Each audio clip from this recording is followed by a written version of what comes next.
بسم اللہ الرحمن الرحیم۔ عمران خان نے کہا ہے کہ جس ملک میں قانون اس کے سارے شہریوں کے لیے برابر نہ ہوں وہ ملک ترقی نہیں کر سکتا۔ آج قانون اور آئین کو پامال کیا جا رہا ہے۔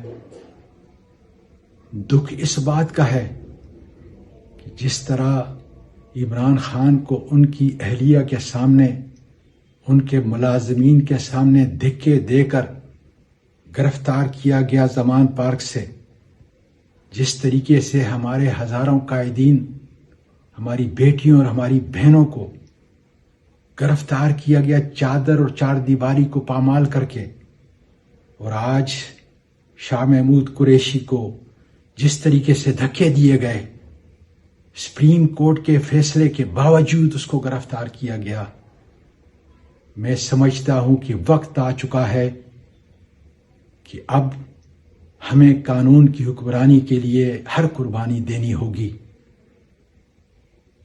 اس ساری تکالیف کو جب میں دیکھتا ہوں تو وہ تکالیف جو مجھ پر، میرے خاندان پر ڈھائی گئیں، وہ مجھے بہت چھوٹی نظر آتی ہیں۔ آج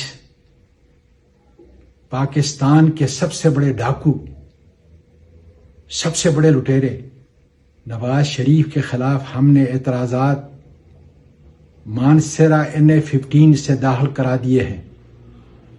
5